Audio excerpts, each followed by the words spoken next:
nous sommes en compagnie des anciens, des dirigeants d'église. Et ce soir, nous allons bien sûr répondre à des questions, n'est-ce pas, qu'ils ont, des questions qui trottillent au niveau de leur esprit. Et puis bon, le Seigneur, je pense, ce soir va encore nous éclairer. Que le Seigneur soit glorifié. Donc, bonsoir tout le monde. Voilà. Dieu est grand, Dieu est bon. Alléluia. Merci Seigneur, que le Seigneur soit glorifié. Donc, nous osons croire que vous avez également vos Bibles avec vous et que vous allez nous poser éventuellement vos questions. Voilà. Donc, le Seigneur, mes amis, est grand. Et vous savez, depuis quelques jours, le Seigneur me met à cœur de partager avec vous et cette nouvelle vision qu'il nous confie, qu'il m'a confiée par rapport à la France, par rapport à l'Europe. Et depuis que le Seigneur m'a appelé, il n'a cessé, n'est-ce pas, de me faire progresser dans cette vision donc, pour laquelle il m'a appelé. Et pour pouvoir, bien sûr, travailler avec quelqu'un, il faut comprendre sa vision, il faut connaître sa pensée. Comme la parole nous le dit, deux personnes ne peuvent pas marcher ensemble si elles ne se sont pas concertées. Donc, il est vraiment important, il est capital pour les frères et sœurs qui veulent servir le Seigneur de comprendre la vision, n'est-ce pas, dans laquelle ils travaillent. Voilà. Donc, et ce soir, nous allons justement essayer de partager un peu cette vision et qui s'élargit, tout simplement. Alors, nous allons prendre un passage dans le livre d'Ésaïe, n'est-ce pas? Voilà. Et Ésaïe, chapitre 54. Nous allons lire le verset 2. Alors, je demanderai à mon frère Yann, si c'est possible, de nous faire la lecture. Voilà. Ésaïe, chapitre 54, verset 2. « Élargis l'espace de ta tente, qu'on déploie les couvertures de ta demeure. Ne retiens pas, allonge tes cordages et affermis tes pieux. » Voilà. Élargis l'espace de ta tente. Donc, voilà, Dieu demande ici, n'est-ce pas, à ses enfants d'élargir, n'est-ce pas, l'espace de leur tente. Et de ne pas retenir, n'est-ce pas, et d'allonger les cordages, n'est-ce pas, et d'affermir les pieux. Pourquoi? Parce que l'homme a tendance à rester sur place. L'homme a tendance à vouloir s'accrocher à un endroit bien défini, à un lieu bien spécifique. L'homme a tendance à s'accrocher également à ses semblables, n'est-ce pas? Et or, Dieu est le Dieu qui, n'est-ce pas, avance avec nous, de gloire en gloire, de lieu en lieu, de station en station. Et malheureusement, l'homme a tendance, les hommes ont tendance à s'habituer aux choses, à s'accrocher aux choses, et parce que ça nous sécurise. Voilà. Donc, et alors que ce n'est pas comme ça que le Seigneur fonctionne. Dieu, n'est-ce pas, donne un enfant à Abraham après 25 ans de prière, 25 ans d'attente. Et voilà qu'une fois qu'Abraham va avoir cet enfant, Dieu lui dira, eh bien, donne-le-moi. Vous voyez, c'est comme ça que Dieu fonctionne avec chacun de ses enfants. C'est-à-dire quand il s'aperçoit qu'on commence à s'attacher à une personne, on commence à s'attacher à un lieu, eh bien, Dieu peut nous l'enlever, tout simplement, pour nous pousser, pour nous amener encore plus loin avec lui. Donc, c'est tout à fait biblique. Et je me rappelle, mes amis, quand le Seigneur m'a appelé et qu'il m'a demandé, n'est-ce pas, de commencer un ministère, une assemblée locale.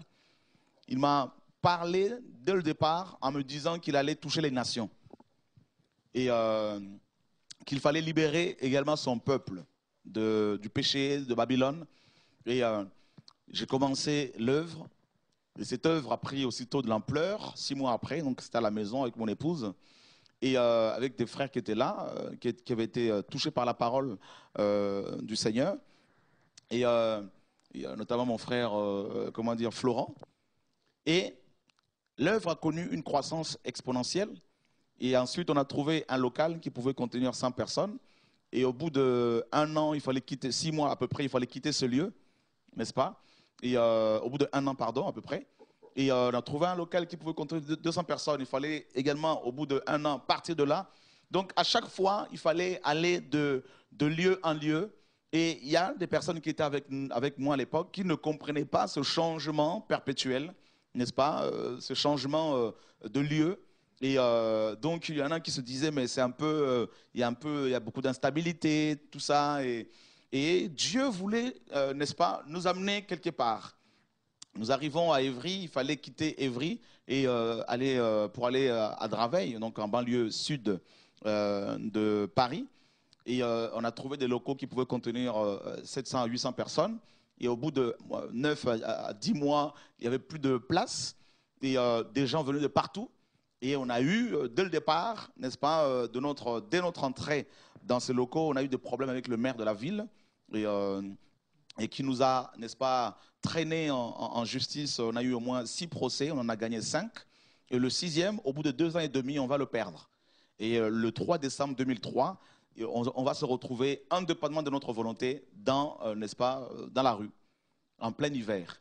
Et c'est là qu'on se retrouve, on va se retrouver à Saint-Denis, à l'espace européen. Donc c'est n'est-ce pas, un endroit où il y a beaucoup de locaux qui sont loués à des organismes, à des associations, à des églises. Donc, je me rappelle encore, à cette époque, on était à peu près 700 personnes à Saint-Denis. Et c'est là que le Seigneur va commencer, n'est-ce pas, à me parler, bien avant déjà, de la réforme des églises, du retour à la source, du retour à la parole. C'est là que le Seigneur a commencé à me parler audiblement que la dîme n'était plus, n'est-ce pas, d'actualité, que les bâtiments, ce n'était pas ça, l'église n'avait rien à voir avec les bâtiments, qu'il fallait, n'est-ce pas, réformer nos cœurs, nos voix, qu'il fallait revenir à l'évangile pur, qu'il fallait, n'est-ce pas, démonter complètement le système religieux dans lequel nous étions nous-mêmes. Et la bénédiction nuptiale, par exemple, donc le fait de bénir les chrétiens, leur mariage, pardon, et la présentation des enfants au Seigneur. Et alors, toutes ces choses que Dieu me communiquait, je le partageais avec les frères et sœurs dans l'assemblée. Et c'est là que mes combats ont commencé à prendre de l'ampleur, parce qu'à chaque fois que le Seigneur me donnait un message nouveau, eh bien, il y avait un groupe de personnes qui partaient. Voilà. Et donc, on a connu effectivement plusieurs départs, plusieurs rébellions. Mais quand il y avait 5 personnes qui partaient, Dieu en envoyait 15. Et on arrive à Saint-Denis, le Seigneur me demande, n'est-ce pas, de scinder cette église où j'étais pasteur, donc, en plusieurs assemblées, pour mettre en place des églises de ville, comme dans la parole. Donc l'église de Corinthe, l'église d'Éphèse, l'église de Thyatire, de Thessalonique. Et donc, à chaque fois, on préparait les frères et sœurs d'une ville, et puis on les envoyait là-bas. Et bizarrement, s'il y avait 40 personnes qui partaient, au bout de 2 semaines, elles étaient remplacées. Donc, c'est alors qu'on se retrouvait en train de mettre en place les églises de ville. Et ensuite, on a quitté, Saint-Denis pour, n'est-ce pas, donc cette église mère où j'étais pasteur, pour se retrouver à Savigny-sur-Orge, n'est-ce pas? Donc, il y avait à peu près 500 personnes à Savigny-sur-Orge. Et là, le Seigneur m'a demandé carrément de quitter la fonction pastorale pour rentrer plus dans la mission et dans l'appel apostolique pour aller, n'est-ce pas, implanter des assemblées dans les nations. Et c'est ce que j'ai fait. Donc, j'ai confié cette assemblée de Savigny à une équipe, n'est-ce pas, d'anciens, pour travailler localement dans cette assemblée, qui était à l'époque une assemblée réveillée, une église où Dieu s'est manifesté, n'est-ce pas? Et malheureusement, à la fin, Dieu n'était plus là. Voilà. Donc, le Seigneur m'a fait rentrer dans cet appel apostolique. Il fallait à chaque fois, vous voyez, à chaque, n'est-ce pas, saison, il fallait élargir l'espace, n'est-ce pas, de notre tente. N'est-ce pas? Il fallait élargir la vision. Il ne fallait surtout pas retenir, n'est-ce pas, retenir cette action de Dieu, empêcher la vision de s'agrandir. Et voilà, donc Dieu qui fait bien les choses pour nous empêcher justement de retenir son action, son esprit. Eh bien, il créait des situations, des événements, n'est-ce pas, donc des problèmes qui, n'est-ce pas, nous contraignaient à rentrer dans le plan de Dieu à chaque fois. Alors, après au moins 8 ans n'est-ce pas, d'exercice apostolique, du ministère apostolique dans lequel Dieu m'a établi et où je suis allé par la grâce de Dieu au Gabon pour implanter une œuvre là-bas qui a connu un puissant réveil. Et Doumangoy, Doum Sontala, qui a été formé à Paris, renvoyé là-bas pour gérer le travail là-bas avec Valérie, avec Alain, des anciens qui ont été reconnus là-bas, notamment Alain, Doum et d'autres. Je suis allé à Kinshasa pour implanter une œuvre là-bas. Je suis allé ici et là. Et à chaque fois, j'envoyais des missionnaires pour aller arroser. Et voilà. Donc, il y a eu cette croissance exponentielle avec plusieurs assemblées ici et là. On n'est pas satisfait, bien évidemment. Mais le Seigneur, pendant 8 ans, a travaillé avec ce message qu'il m'a confié et qui a été, bien sûr, prêché par les uns et les autres parce que j'ai eu le temps de leur expliquer ces choses. Et merci, Seigneur. Et voilà comment l'œuvre prenait de l'ampleur. Et puis, il y a 2 ans et demi, 3 ans, Dieu me mettait à cœur, n'est-ce pas, donc de donner l'autonomie à toutes les églises de manière officielle. Ces églises étaient déjà autonomes parce qu'aucune d'elles ne me verse un salaire. Aucune de ces églises-là ne me verse un salaire. Et donc, je ne vais même plus depuis quelque temps dans certaines assemblées, même le dimanche, parce que je suis plus dans la mission et caché surtout. Et depuis 2 ans et demi, 3 ans, Dieu me disait, il faut que tu donnes officiellement l'autonomie, il faut que tu officialises l'autonomie, n'est-ce pas? Et que tu officialises les autonomies par rapport aux églises que tu as implantées, par rapport aux ministères que j'ai formés, que Dieu a formés et, par ce ministère. Et sachant que ces frères et sœurs sont déjà autonomes depuis des années, n'est-ce pas? Et il fallait simplement officialiser la chose pour le bon fonctionnement de chaque assemblée locale, parce que la vision, c'est la vision des églises locales. On n'a pas vu, n'est-ce pas, l'église de Corinthe aller prier à Éphèse. Donc, il fallait vraiment, n'est-ce pas, cette autonomie biblique pour que les frères et sœurs travaillent avec leurs anciens localement pour gagner leur ville, si c'est possible.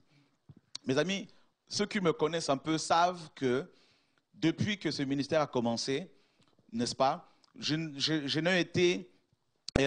fais que, par la grâce de Dieu, frères et sœurs, évoluer avec Dieu et rentrer dans différentes phases, n'est-ce pas, dans lesquelles Dieu me faisait rentrer. Donc, il fallait à tout prix que j'obéisse au Seigneur. Et cela n'a pas été, beaucoup n'ont pas forcément accepté, n'acceptaient pas forcément ce changement perpétuel. Mais parce que j'ai obéi au Seigneur, par sa grâce, eh bien, les fruits, mes amis, au jour d'aujourd'hui, on peut le cueillir facilement. N'est-ce pas? Parce que j'ai obéi au Seigneur, eh bien, beaucoup d'entre vous sont aussi touchés par ce message. Il y a par exemple Radio de Vie qui a été créée, n'est-ce pas? Quand le Seigneur m'a dit de créer cette radio, et merci Seigneur, notre frère Christophe Folio a saisi cette vision et en moins d'1 mois, la radio a été créée. Et ensuite, Dieu m'a dit il faut créer la télé de vie, et la télé de vie a été créée. Et voilà, donc parce que Dieu me demandait de poser des actes de foi, d'élargir ma tente, parce que je le faisais par obéissance pour mon Dieu, eh bien, les fruits, n'est-ce pas, étaient palpables à chaque fois, à chaque étape.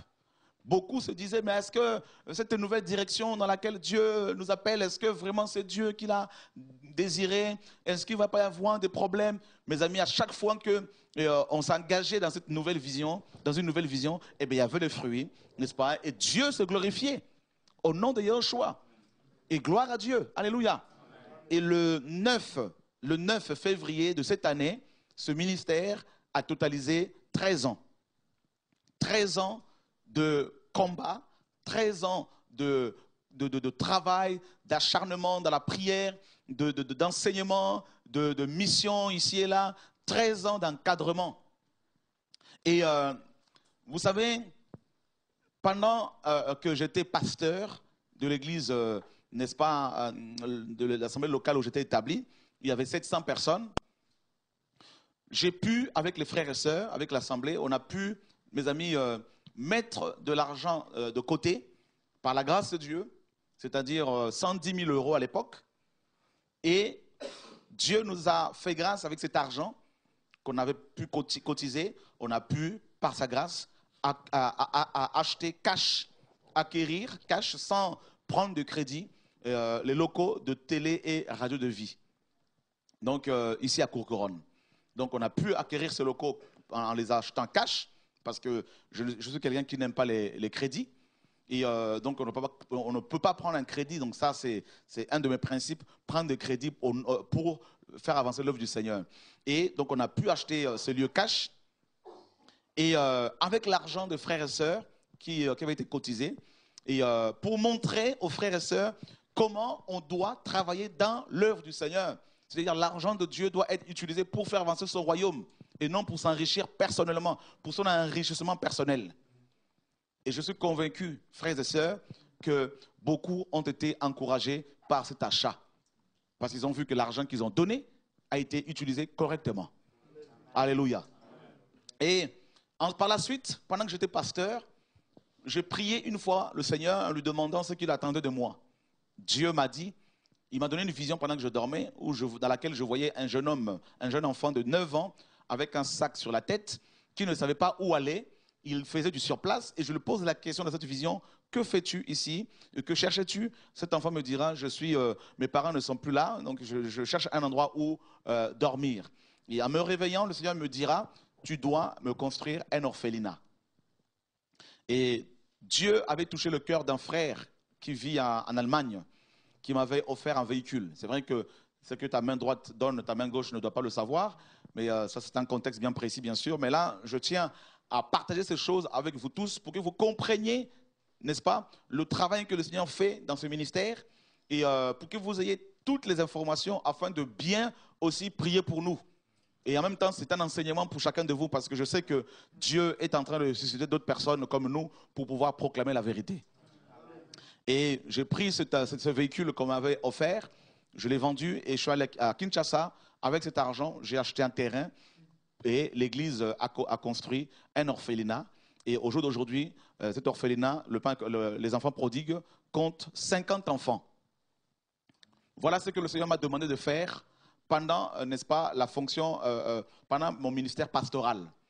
Donc, et j'ai créé cette association, le Pain Quotidien, et ensuite confié cette association à une équipe, notamment à Loufiane, avec son épouse, et ils font avec leur équipe une œuvre excellente. Merci Seigneur.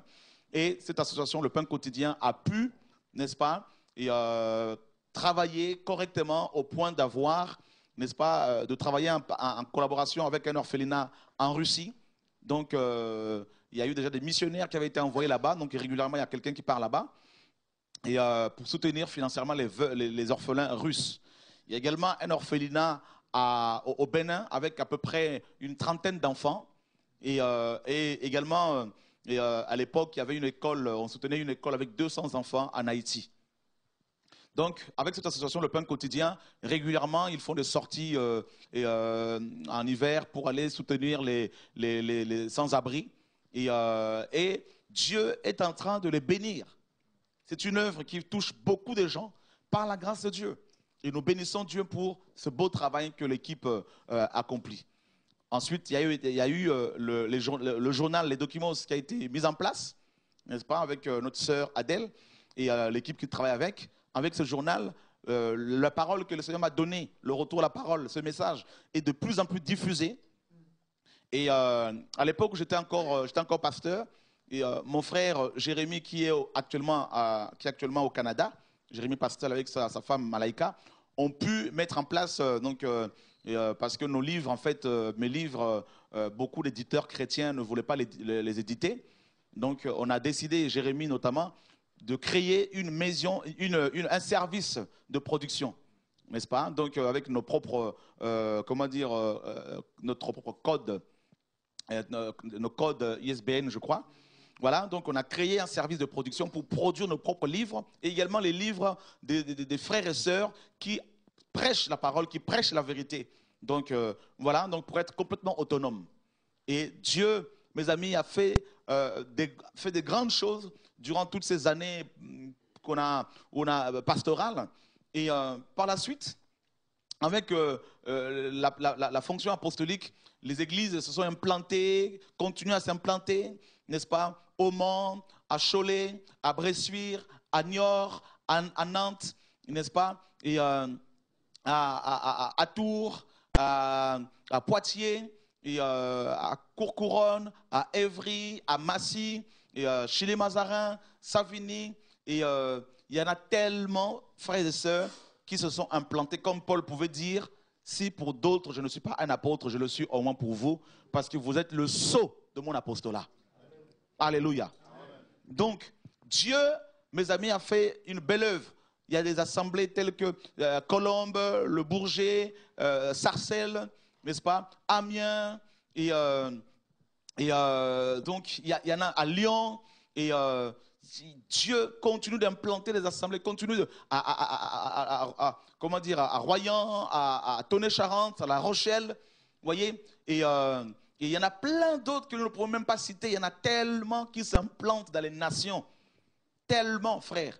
À Kinshasa, il y en a plusieurs. Au Cameroun, il y en a plusieurs. Aujourd'hui, au Gabon, n'en parlons pas, c'est dans les 9 provinces pratiquement. Même dans les villages, au Cameroun, à Kinshasa, partout, l'île de la Réunion, Martinique, Guadeloupe, n'est-ce pas? Et l'île Maurice, les Seychelles, Madagascar, tout ça. Donc, des assemblées s'implantent dans les nations. Toutes ces choses-là, frères et sœurs, en 13 ans, le Seigneur a réalisé ce grand travail. Et il continue. Je ne suis pas satisfait, attention, parce que ce que Dieu m'a promis, je ne l'ai pas encore vu. Il m'a promis de toucher l'Europe. Il m'a promis de toucher la France, de toucher beaucoup de Blancs. Et maintenant, ça, c'est la phase, c'est une nouvelle phase dans laquelle Dieu me fait rentrer. Où nous allons voir une moisson, c'est la moisson de frères et sœurs d'Europe de souche, au nom de Yahushua. Et en 13 ans de ministère, mes amis, il y a eu bien sûr des fausses accusations dont j'étais l'objet. Bien sûr, on ne peut pas faire l'œuvre du Seigneur sans passer par ce chemin-là. Des fausses accusations, des choses qui m'ont été, n'est-ce pas, attribuées. On m'a attribué en 2006, bien sûr, la grossesse d'une femme que j'attends toujours jusqu'à ce jour, n'est-ce pas? Et merci Seigneur parce que la personne qui était à la base de cette rumeur est venue demander pardon. De tout le nom, secte, magicien, faux prophète, antichrist, faux Jésus, gourou, tout ça. Et mes amis, toutes ces épithètes qu'on m'a collées ne faisaient que grandir, n'est-ce pas, ma foi. Et c'était une bénédiction pour moi. Et parce que tout simplement Dieu m'a dit, prends position pour la vérité. Prends position pour la sainte doctrine, pour mon royaume, pour mon peuple. Prends position et défends la sainte doctrine. Et on a travaillé durement avec mon épouse, n'est-ce pas, qui est un grand soutien pour cette œuvre, dans ce ministère que le Seigneur m'a confié, avec les frères et sœurs qui sont intègres, qui sont des compagnons, n'est-ce pas, d'œuvre. Et depuis le début du ministère, et en se battant dans la prière, par les enseignements, et en encadrant les frères et sœurs, et l'œuvre n'a fait que s'accroître, s'accroître, s'accroître. Et le Seigneur fait bien, mes amis, les choses. Et des milliers de personnes sont formées. Au jour d'aujourd'hui, le nombre des ministères qui prêchent, qui sont formés par ce ministère, on ne peut même plus les compter. Des Blancs, des Antillais, des Africains, des Camerounais, des Ivoiriens, des Belges, n'est-ce pas? Même des Hollandais, même des Allemands blancs qui sont formés par le ministère, qui prêchent ce message, frère. Au point où mon livre, La captivité de l'évangile, a été traduit en allemand, n'est-ce pas? Il est sorti en allemand. Donc, c'est traduit par une femme allemande, Nicole, que je salue ce soir d'ailleurs, et qui aussi prêche ce message au nom de Yahushua. Toute sa famille presque est touchée, son père, ses frères. Donc, vous voyez le travail que le Seigneur est en train de faire, n'est-ce pas? Au niveau d'Allemagne, il y a beaucoup d'églises de maisons qui sont nées suite à ce message. À Hambourg, à Wuppertal, à Cologne, tout ça. Il y a tellement d'endroits, mes amis, d'Allemagne qui sont touchés par ce message. Et des Allemands blancs, comme je vous le disais, qui sont touchés par cette vérité. Et au niveau du Canada, n'en parlons même pas. À Montréal, il y a une bonne équipe là-bas avec mon frère Jérémy. Et dans d'autres provinces, les gens sont touchés par le message. Et des pasteurs commencent à être touchés par le message. Aux États-Unis également, des Blancs américains qui sont touchés par le message et qui suivent les enseignements, frères. Et c'est impressionnant le travail que le Seigneur est en train de faire. À Londres, en Irlande, en Suède, au Danemark, des églises, suite à ce message, se sont implantées. des frères et sœurs qui suivent la radio, la télé de vie, tout ça, mes frères et sœurs, en 13 ans, on n'est pas satisfait. Donc je voudrais vraiment faire le bilan pour vous montrer un peu le travail que le Seigneur fait. Au nom de Yeshua. Alléluia. Toutes les personnes pratiquement qui prêchent ce message avec moi, c'est des personnes par la grâce de Dieu. Ce n'est pas moi, mais par la grâce de Dieu que j'ai formé. Oui, par la grâce de Dieu. Baptisés, formés. Et à l'époque, on faisait l'ordination. Je les ai ordonnés pasteurs et bénis leur mariage à l'époque où on bénissait les mariages. Et encouragés dans leur ministère. Comme Paul pouvait le faire avec ses enfants dans la foi. Et à chaque fois que Dieu me disait élargis l'espace de ta tente, il fallait le faire pour passer à autre chose. Et au jour d'aujourd'hui, Dieu, n'est-ce pas, est en train de nous conduire quelque part. L'œuvre touche des villes, des pays. Au Ghana, il y a une équipe de jeunes certainement qui nous suivent ce soir, que je salue. En Côte d'Ivoire, mes amis, au Bénin, au Togo. Vous voyez, c'est impressionnant le travail que le Seigneur accomplit. On ne peut que bénir son nom parce que nous sommes, vous et moi, dépassés. L'Angola, l'Afrique du Sud, tout ça, des gens qui sont touchés et qui suivent les enseignements, frères. Dieu m'a dit, vous vivrez un réveil. Je ne suis pas en train de dire que le réveil viendra par nous. Loin de moi cette pensée. Mais pourquoi pas? Dieu me l'a promis. Il fait ce qu'il veut. Voyez? Donc, mais en tout cas, une chose est sûre, frères et sœurs, nous voyons par sa grâce la main de Dieu. Et tout ça est entièrement l'œuvre du Saint-Esprit. L'homme n'y est pour rien. Nous ne faisons que admirer l'œuvre de Dieu, contempler la grandeur de Dieu. On a pu voir des jeunes qui sont sortis de la délinquance, qui sont sortis de beaucoup de choses et qui, au jour d'aujourd'hui, servent le Seigneur. N'est-ce pas?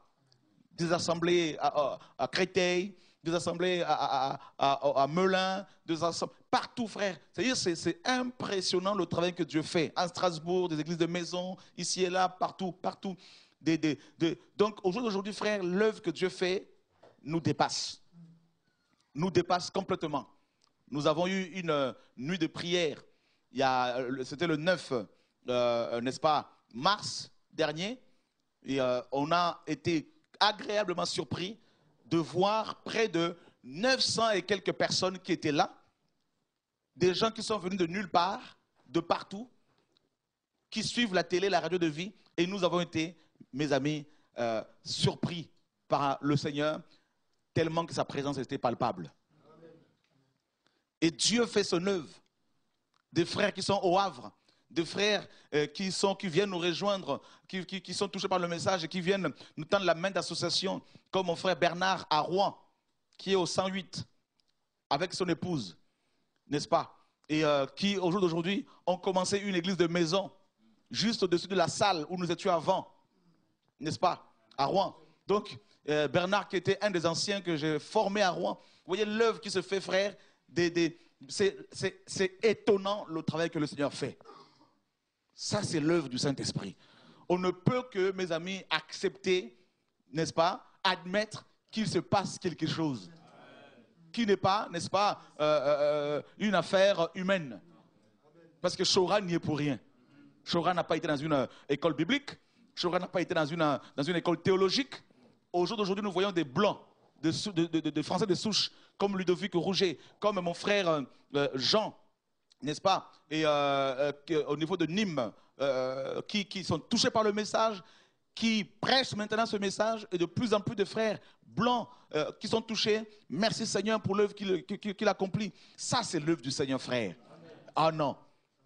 Des assemblées à Houille, des assemblées ici et là, mes amis, on se dit, mais Seigneur, mais qu'est-ce qui se passe? Qu'est-ce qui se passe? Écoutez, mes amis, vous ne voyez pas, ouvrez les yeux et regardez cette œuvre que Dieu est en train de faire.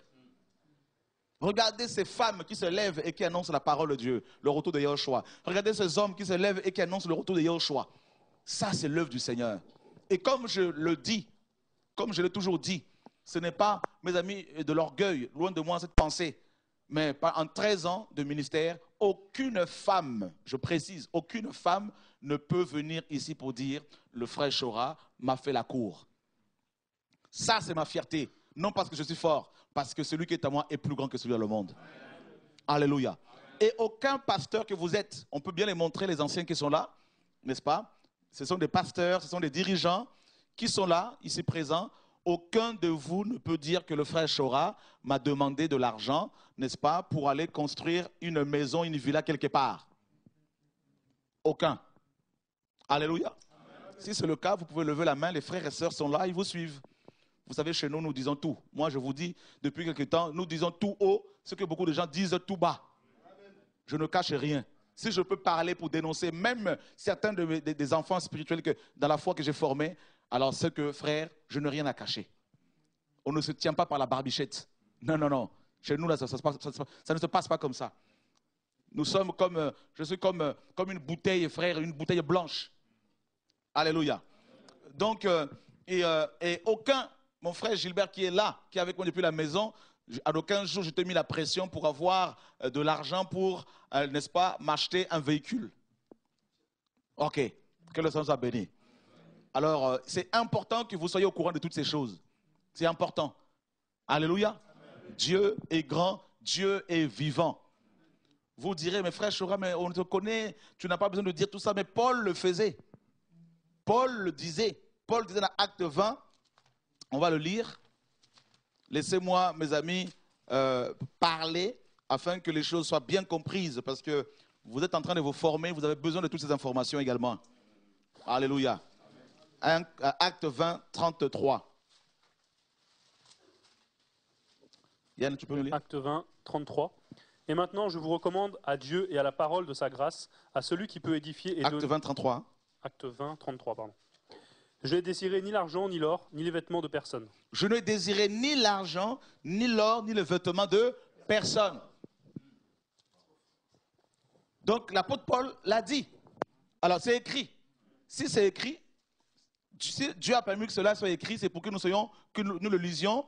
Donc laissez-moi dire également ce soir, devant tous les frères et sœurs qui sont là, et les dirigeants qui sont là, n'est-ce pas, que je ne désirais ni l'argent, ni le vêtement de qui que ce soit ici. Alléluia. Ancien Fernand, ça fait combien de temps que tu es avec moi? Je pense que ça fait bientôt 11 ans. Ça fait 11 ans. Oui. Est-ce que je t'ai déjà demandé de l'argent pour construire quelque chose? Non, non, non, aucune fois. Pour acheter un véhicule? Non, non, non, aucune fois. Aucune fois. Ok, il faut le dire clairement. Non, non, aucune fois. Je pense que je me rappelle, j'avais la boutique, mais non, aucune fois. Non, non, aucune fois. Ok. Aucune fois. Donc, comme ça, les choses vont être claires. Et demain, comme vous allez diriger, vous le faites déjà, vous gérez les âmes, vous dirigez les frères et sœurs, vous allez, n'est-ce pas, suivre l'exemple que je vous ai montré. Alléluia.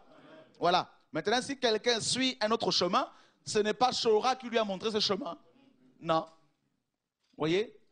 Voilà, que Dieu soit béni. Alors, et aucune femme également n'est venue vous voir pour vous dire que Chora m'a fait la cour. N'est-ce pas? Donc, je crois que si c'est le cas, il faudra le dire publiquement maintenant, les frères et sœurs sont là. Voilà. Donc, que Dieu soit béni. Pourtant, il y en a eu plein qui sont venus. Mais j'ai toujours refusé et je continuerai à refuser. Au nom de Yahushua. Voilà, que Dieu soit béni. Et mes amis, Dieu est grand, Dieu est bon. Dieu est grand, Dieu est bon. Mon épouse également a toujours travaillé. Comme ses parents l'ont éduquée, instruit, qu'elle devait travailler pour gagner son argent. Et pas compter sur les frères et sœurs. Donc, voilà. Maintenant, mes amis, moi, j'étais votre pasteur pendant 4 ans. On a cotisé, on a acheté ce lieu que les frères et sœurs voient, n'est-ce pas? On a acheté ce lieu. Vous dirigez les assemblées, vous devez également faire vos preuves. Alléluia. Ben oui, vous devez faire vos preuves également, parce que si moi j'ai pu le faire, parce que Dieu m'a fait la grâce, m'a donné la grâce, eh bien, je vous ai montré le chemin. Vous pouvez également cotiser de l'argent, acheter une maison pour pouvoir mettre vos bureaux afin de pouvoir travailler localement. Ne pas toujours se baser sur Chora, parce que Chora n'est pas le pape. Chora n'est pas Dieu. Alléluia. Donc, chacun, localement, doit aussi fournir ses preuves. Je vous ai confié, par la grâce de Dieu, la gestion des assemblées. Dieu vous a confié la gestion des assemblées. Maintenant, il faudrait aussi revoir votre vision. Qu'avez-vous fait? Alléluia. C'est très important, mes amis. L'église que je dirigeais en tant que pasteur n'a pas eu de dette. On est sorti de là avec 110 000 euros et on a pu acheter ici. Je me rappelle encore à l'époque, Jérémie m'avait appelé pour me dire, il y a une femme qui a donné 30 000 euros. On en fait quoi? J'aurais pu lui dire, donne-moi cet argent. Je lui ai dit, mets ça sur le compte de l'église. Et on a pu acheter le matériel de la vidéo. Et elle a rajouté encore 15 000 euros. Je lui ai dit pareil, on met ça sur le compte pour l'achat du matériel pour la vidéo. Et c'est comme ça que le travail a été fait avec notre frère, nos frères qui travaillent à la vidéo, pour véhiculer ce message que Dieu m'a donné. Alléluia. Beaucoup ont cherché à savoir, est-ce que ce monsieur n'a pas des entreprises au pays, n'a pas cela, frère. Si, j'ai aussi une vie privée. Mais l'argent de l'église, mes amis, on ne l'utilise pas pour faire ses affaires. Non. Et c'est les frères et sœurs qui dirigent les ministères, qui sont ici, qui dirigent les assemblées, qui gèrent les finances avec leur trésorière. Et moi, je n'ai rien à voir là-dedans. Et vous êtes là tous témoins. Aucune de vos églises ne me donne un salaire. Vous êtes là. Est-ce que vos églises me donnent-elles un salaire? Non. Vous êtes là. Ils sont là, témoins, mes amis, comme dirigeants. Je les prends en témoin devant le ciel. Devant Dieu. Alors, qu'est-ce qui se passe? Eh bien, il se trouve que Dieu me demande d'élargir encore la vision. Ça veut dire que Dieu me fait comprendre que je n'ai pas encore travaillé. Que ces 13 années de ministère, parce que le ministère est né le 9 février 1999, ça fait 13 ans, comme je vous l'ai dit, et le Seigneur me fait comprendre que pendant 13 ans, tu as travaillé maintenant pour les hommes. Pendant 13 ans, tu as travaillé pour les hommes. Pendant 13 ans, tu as aidé les hommes. Maintenant, pendant le reste de temps qui te reste à vivre sur terre, tu vas le consacrer pour me servir. Waouh! Seigneur, mais j'ai fait les séminaires. Seigneur, mais j'ai gagné les âmes. Oui, tout ça c'est bien. Mais je veux maintenant que tu me serves autrement. Alléluia. Et je dois obéir au Seigneur. Est-ce que vous voulez que j'obéisse au Seigneur? Hein, tu peux... Tout à fait. Je pense que le mieux, comme l'apôtre Pierre dirait, qu'il est mieux de plaire à Dieu qu'aux hommes. Donc je pense qu'il faut d'abord plaire au Seigneur. La nouvelle vision que Dieu te élargit, je pense qu'il faut obéir et puis ensuite le Seigneur accomplira les choses qui restent. Alléluia. Donc qu'est-ce que Dieu me demande? Je vous l'ai déjà expliqué, mais je vais continuer à expliquer pour que les choses soient comprises, parce que je sais que nous allons vivre de belles choses. Alléluia. Alors Dieu ne veut pas qu'il y ait une vision, comme il y a beaucoup d'églises dans les nations, il y en aura d'autres. Dieu ne veut pas que nous créions une dénomination. Comme c'est le cas pour beaucoup de ministères qu'il avait suscités. Comme les John Wesley, ça a donné naissance au méthodisme. Comme les Charles Finet, comme les Calvins, je ne dis pas que je suis comme eux, loin de moi cette pensée. Mais Dieu ne veut pas de ça. C'est-à-dire centraliser le culte, centraliser la vision. Dieu ne veut pas de ça. Avec des successeurs. Non, ce n'est pas la vision que Dieu m'a donnée. On a voulu me faire rentrer dans ça, mais Dieu m'a dit non. On a voulu qu'il y ait Chora, ensuite quelqu'un d'autre, ensuite des successeurs. Mes amis, Dieu m'a dit non. Ça veut dire qu'il n'y a pas d'église mère. D'accord? Où les autres églises doivent rendre des comptes. Hein? À qui les autres assemblées doivent rendre des comptes. Il n'y a pas cette vision-là. Non, ce n'est pas la vision que Dieu m'a donnée. Nous parlons de la réforme des églises, c'est-à-dire le retour à la parole. Et nous devons appliquer cette parole qui veut que les assemblées locales sont autonomes. Et elles travaillent en collaboration avec d'autres églises comme des sœurs, tout simplement. Amen. Voilà. Donc ça veut dire que personne ne peut venir vous voir pour vous dire qu'il est mon successeur. Vous qui me suivez, même vous qui êtes là. Alléluia. Personne. Les églises que vous dirigez sont autonomes depuis des années et aucun ministère, quel qu'il soit, ne doit venir vous voir pour vous demander de lui organiser un séminaire, une conférence. Vous serez autonome, Jean, mon frère. Donc, c'est déjà le cas. Et c'est vous qui décidez avec les assemblées, avec le Saint-Esprit, la parole de Dieu, comment vous allez fonctionner avec les uns les autres. Alléluia. Voilà comment vous allez fonctionner. Comme la parole le dit.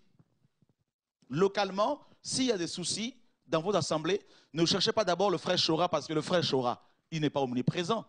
Parce que les églises qui sont implantées, qui sont dans les villages là-bas au Cameroun, au Congo, et qui ne nous connaissent même pas, comment font-elles pour pouvoir gérer leurs problèmes? Eh bien, elles consultent la Bible. Amen. Alléluia. Amen. Vous savez pourquoi les églises primitives consultaient souvent Paul? Parce que à cette époque, le Nouveau Testament n'était pas encore écrit. Le Nouveau Testament n'était pas encore écrit, donc ces chrétiens ne savaient pas comment fonctionner véritablement. Et Paul, Pierre, Jacques et Jean faisaient office du Nouveau Testament. Voilà pourquoi il fallait les consulter.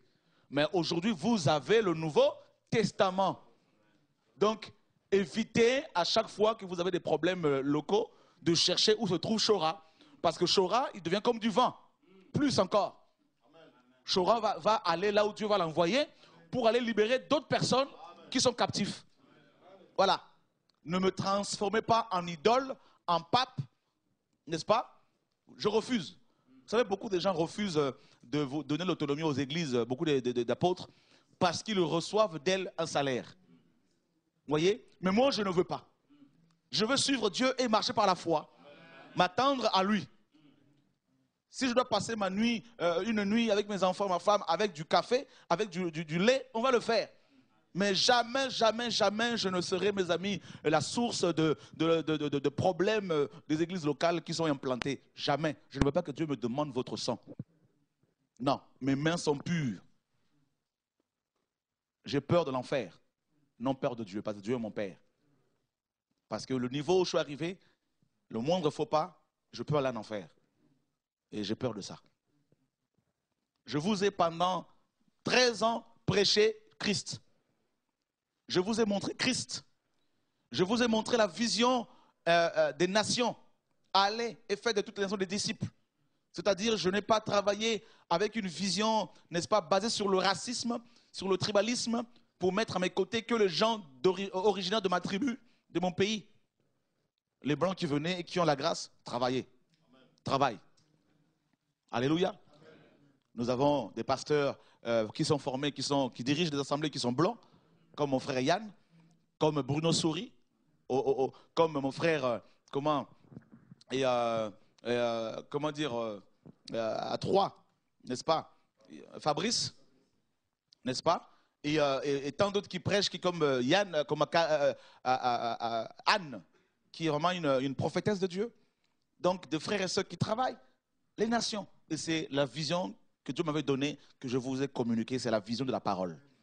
Ni juif, ni grec, ni homme, ni femme, tous sont un en Christ. Alléluia. Donc, je vous ai montré ce chemin-là pendant toutes ces années. Ce chemin de la croix. Qu'un ancien doit être exemplaire, doit travailler, doit gagner sa vie honnêtement. Voilà. Et je vous ai montré également le chemin de l'humilité. Des jeunes ont voulu m'offrir un véhicule. Ils m'ont offert, je ne voulais pas au départ, mais j'ai fini par accepter ce gros véhicule, BM. Et le lendemain, il est tombé en panne. Dieu m'a dit, il faut t'en débarrasser. Et je vous ai montré le chemin. À chaque fois qu'il y avait une tentation, Dieu me disait, sors de là. Pour être simple. Et beaucoup n'ont pas compris pour dire non, lui aussi il est passé par là, ce n'était pas un péché, frère, je ne demandais l'argent de personne. Et c'est le message que je vous ai montré. Pendant 13 ans, j'ai tenu ferme pour que vous soyez formés, encouragés, fortifiés, refusant d'aller avec des femmes, refusant de prendre l'argent des gens. 13 ans de souffrance. Pendant 13 ans de souffrance, de prière, j'ai accepté, mon épouse et moi, nous avons accepté jusqu'à ce jour d'être, je le dis ouvertement, d'être dans un appartement avec 2 chambres, avec 3 enfants, à 5. Tout ça pour vous montrer le chemin de la consécration, de la simplicité. Alors que j'aurais pu, avec toutes ces églises, tous ces soutiens que les frères et sœurs reçoivent au niveau de Radio de Vie, Télé de Vie, je pouvais, n'est-ce pas, vous demander par mois, ne serait-ce que 100 € pour être, n'est-ce pas, dans un pavillon, ou voire même carrément acheter un pavillon. Mais j'ai voulu vous montrer le chemin de la simplicité. Alléluia. Alors, mes amis, même Salomon, après avoir construit la maison de Dieu, Salomon a pris l'argent pour construire sa propre maison. Il a construit la maison de Dieu pendant 7 ans et sa propre maison pendant 13 ans. Mais je ne veux pas faire comme Salomon. J'ai voulu faire l'œuvre du Seigneur et je veux faire l'œuvre du Seigneur. Alléluia. Maintenant, Dieu me dit, élargis l'espace de ta tente. Ça veut dire quoi? Ça veut dire que je dois officiellement vous dire, confirmer officiellement que vous êtes autonome. D'accord? C'est-à-dire, s'il y a des conflits, ne me cherchez pas tout de suite. Ne cherchez pas tout de suite un apôtre, un prophète. Allez devant Dieu. Pliez les genoux. Regardez la Bible. Et si vraiment vous avez besoin de conseils par rapport à mon expérience, je serai toujours là pour vous conseiller. Ce n'est pas un problème. Alléluia. Mais sinon, vous êtes complètement, n'est-ce pas, autonome.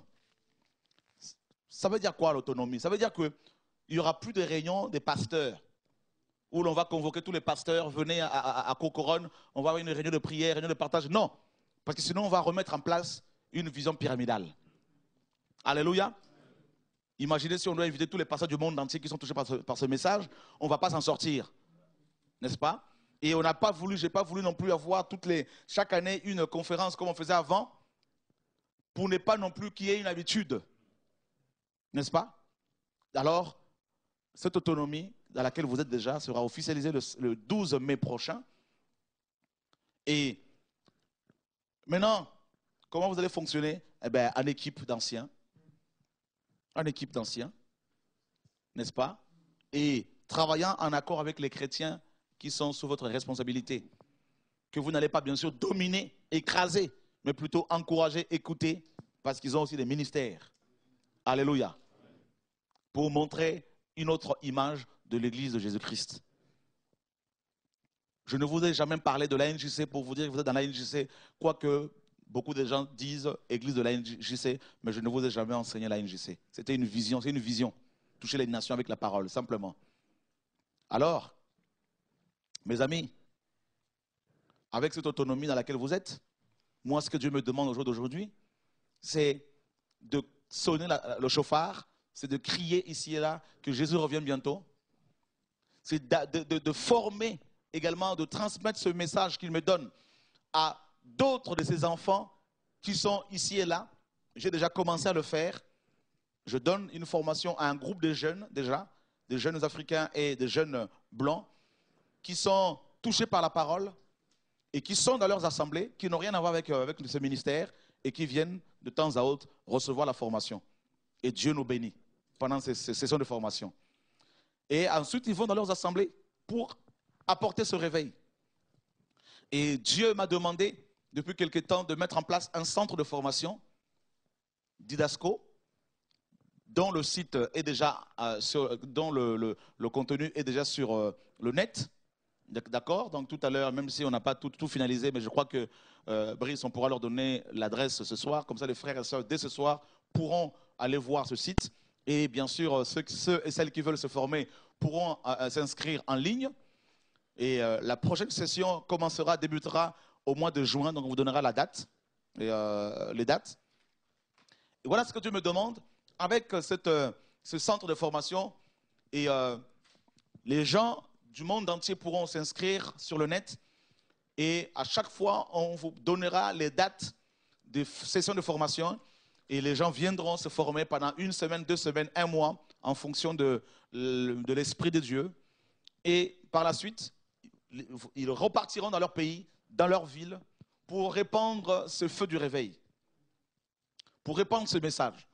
Et ces enseignements seront dispensés gratuitement, conformément à Matthieu chapitre 10, verset 8, où Jésus disait, vous avez reçu gratuitement, donné gratuitement. Voilà.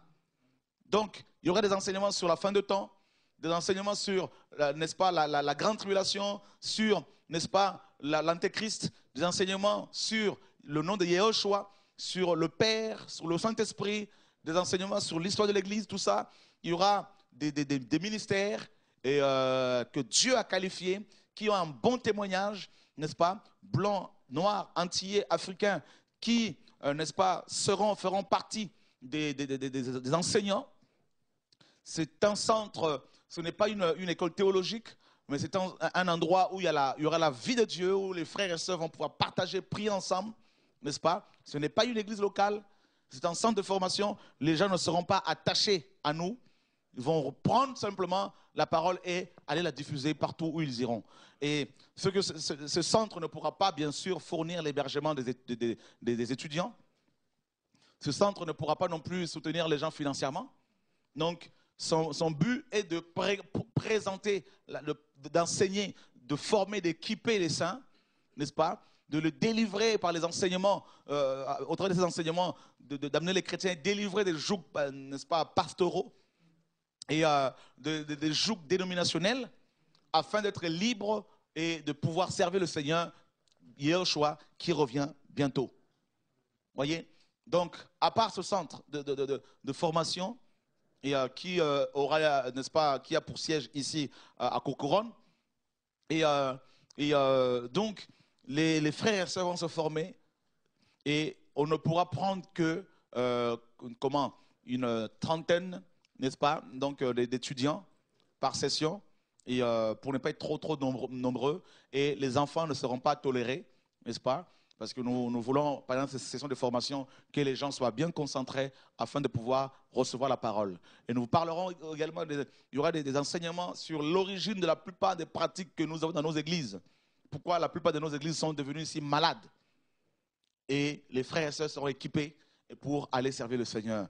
Et le centre en question ne pourra pas délivrer de diplôme, ni d'attestation, comme quoi vous avez suivi une formation, n'est-ce pas? Et, ni de lettres de recommandation. Et ce centre ne pourra pas non plus, n'est-ce pas, faire pour ceux qui viennent de l'étranger, donc hors l'Union européenne, par exemple, les frères et ceux qui sont en Afrique, ce centre ne pourra pas, bien sûr, n'est-ce pas, vous envoyer des certificats d'hébergement, n'est-ce pas? Donc, voilà. Et ensuite, ce que Dieu me demande, c'est de sillonner toute la France, toute l'Europe, pour crier. Il me demande de me focaliser, de me concentrer sur le monde occidental, sur l'Occident, pour crier qu'il revient bientôt. Il m'a dit, le Seigneur, qu'il va s'occuper de l'Afrique. Et moi, je dois travailler plus ici. Et avec le travail, avec la fonction apostolique dans laquelle j'ai travaillé pendant des années, je ne pouvais pas véritablement rentrer dans cette nouvelle vision, parce qu'il fallait régler les problèmes des églises ici et là, et les anciens maintenant vont pouvoir le faire. Alléluia. En tant qu'homme mature. Voilà. Donc, voilà. Et donc, sillonner la France, aller dans les maisons, aller dans la France profonde, dans la rue et proclamer le retour du Seigneur. Également, équiper les frères et sœurs chez eux. Voilà le travail que nous allons faire, n'est-ce pas? Et voilà. Donc, voilà ce que le Seigneur me demande véritablement. Équiper et laisser les gens partir. Équiper et laisser les gens partir. Voilà. Et au travers des enseignements, bien sûr, les églises continueront à s'implanter. Bien sûr, ça, ce n'est pas un problème. Mais toutefois, je ne serai plus là en train de suivre une église locale pendant 1 an, 2 ans, 3 ans. Je n'ai plus, n'est-ce pas, cet appel-là. Et je l'ai fait pendant quelques temps. Et je dois maintenant plus crier. Et l'autonomie, ce n'est pas la division. Pour les personnes qui craignent Dieu, pour les personnes qui aiment le royaume de Dieu, on ne pourra pas, on n'est pas divisé. Mais l'autonomie, c'est plus cette capacité que Dieu, n'est-ce pas, donne à chacun de pouvoir maintenant travailler sans chercher à savoir est-ce qu'il n'y a pas quelqu'un qui m'observe pour me fouetter, n'est-ce pas? Voilà. Et par la suite, avec l'autonomie, on ne pourra pas non plus m'attribuer les dérives des uns et des autres. Avec l'autonomie, je ne serai plus pris utilisé comme une caution par certains pour pouvoir vivre leur vie, n'est-ce pas, matérialiste, leur vie de cupidité. Parce qu'avec les choses que nous apprenons ce que les frères et sœurs qui sont avec nous depuis des années, ce qu'ils ont vécu de la part de certains conducteurs. Les témoignages continuent, mes amis, à être donnés. Je me dis, Seigneur, comment cela est-il possible? Et tout ça, c'était au nom de Chora, parce qu'on est à côté de Chora, parce qu'on est avec Chora. Et ça ne marchera plus comme ça. Et si quelqu'un va quelque part au nom de Chora, eh bien vous allez vérifier maintenant. Alléluia. Tout ça, c'est fini avec l'autonomie. Voyez? Et c'est la parole. Donc, c'est une autonomie générale de toutes les assemblées de France. Ensuite, ça va être les assemblées de Belgique, Kinshasa, au fur et à mesure. Donc, en Afrique et partout. Et ça va vraiment me permettre de passer à autre chose parce que je sens ce feu à moi. Il faut beaucoup que je m'enferme pour pouvoir être dans la prière afin de sortir et donner et disparaître. Voilà, c'est ce que Dieu me demande. Et je bénis le Seigneur pour les anciens que vous êtes, pour votre compréhension de ces choses, n'est-ce pas? Comme je vous l'ai dit, Abraham et Lot étaient séparés physiquement, mais ils n'étaient pas divisés. Et quand Lot a eu des problèmes, Abraham est allé le secourir. Mais avec les gens qui sont dans le faux, avec les gens qui sont cupides, et bien sûr, cette autonomie sera carrément une séparation définitive parce qu'on ne peut pas marcher avec ceux et celles qui n'ont pas la vision du royaume. Voilà. Et nous voulons, avec l'autonomie que Dieu me donne aussi à moi, je veux de plus en plus crier, partager la parole sans chercher à savoir qui parmi mon équipe n'est pas d'accord avec ce message. Pour ne pas être freiné par un groupe de gens qui ne sont pas d'accord avec la parole qui est prêchée alors que des milliers de gens dehors sont dans les besoins. Alléluia. Voilà ce que Dieu me demande. Et que Dieu soit béni. Donc, je suis en train d'élargir la vision que Dieu... En fait, c'est Dieu qui élargit la vision qu'il m'a confiée. Et en même temps, il élargit aussi votre appel, votre propre vision. Vous avez le Saint-Esprit, eh bien, vous allez devoir lui faire confiance. Alléluia. Gloire à Dieu. Dieu est grand. Dieu est bon. Vous savez, je suis un, je ne suis pas omnipotent, omniprésent, omniscient. Et si toutes les églises doivent à chaque fois se référer à moi, cela peut m'achever. Et c'est très lourd. Voyez? Et je veux maintenant crier, dénoncer davantage les choses. Comme je vous le disais, sans chercher à savoir, est-ce que les gens qui sont avec moi, est-ce qu'ils sont d'accord ou pas? Je veux crier. Je veux partager la parole avec les frères et ceux qui ont le besoin.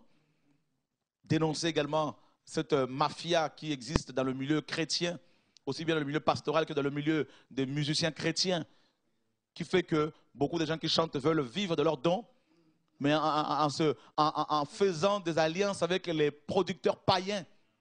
Ça, on va dénoncer ça bien comme il faut encore, au nom de Yahushua. Parce qu'on n'a pas vu dans la Bible Asaph ni Corée, n'est-ce pas, ces chantres de Dieu, aller s'associer avec des producteurs philistins, ou de Sodome et Gomorrhe, pour, n'est-ce pas, chanter des psaumes, n'est-ce pas? On n'a pas vu ça dans la Bible. Alors nous voulons être bibliques véritablement, au nom de Yahushua. Et nous allons proclamer le véritable message. Frère, je suis déjà excité de plus en plus à l'idée d'être autonome moi-même afin de pouvoir parler. Amen. Et comme beaucoup disent, ce frère parle beaucoup. Oui, frère, je vais encore parler. Ce n'est pas fini. Parce que maintenant que je suis libre comme de l'air, je vais pouvoir crier au nom de Yahushua. Alléluia. Bon, maintenant, et que Dieu soit béni. Donc, on a compris qu'il n'y a pas d'affiche qu'on doit faire quand on fait des programmes, avec des photographies, comme on a fait hier. Tout ça, on a banni tout ça. C'est du passé. Maintenant, on laisse l'Esprit lui-même convaincre les cœurs au nom de Yahushua. Et vous avez compris également que nous ne prêchons pas le message pour amener les gens dans nos bâtiments. N'est-ce pas? Nous prêchons le message pour amener les gens à Christ, pour amener les gens dans le royaume de Dieu. Et on le laisse avec Jésus. Et il y a un seul message qui doit, mes amis, être prédominant dans vos cœurs, dans vos paroles, dans vos assemblées. C'est la glorification du nom de Yahushua. Il faut que Jésus soit élevé comme jamais auparavant. Il faut qu'il soit magnifié, qu'il soit élevé et que le ciel soit content par la prédication de l'évangile pur que vous allez proclamer au nom de Jésus-Christ de Nazareth. On n'a pas d'autres ambitions que de voir Jésus glorifié. On n'a pas d'autre vision que de voir Jésus glorifié. Et par-dessus toutes ces choses-là, la vision principale, c'est que son nom soit glorifié, frère. Alléluia. Et une autre vision qu'il me donne de plus en plus, c'est la préparation de l'épouse aux noces. Je dois crier sur le chauffard pour que l'épouse se prépare aux noces de Yahushua. parce qu'il revient bientôt. Et il ne veut pas que je sois retenu par un groupe de gens ici à Paris qui ne veulent pas me laisser faire l'œuvre du Seigneur. C'est fini, frère. L'idolâtrie, nous la cassons, nous, de Jésus de Nazareth. Voilà. Donc, si hier vous étiez idolâtre de Chora, aujourd'hui, vous n'êtes plus idolâtre de Chora Kwetu. Vous êtes des disciples de Jésus et c'est lui qu'il faut glorifier. Alléluia. Des questions?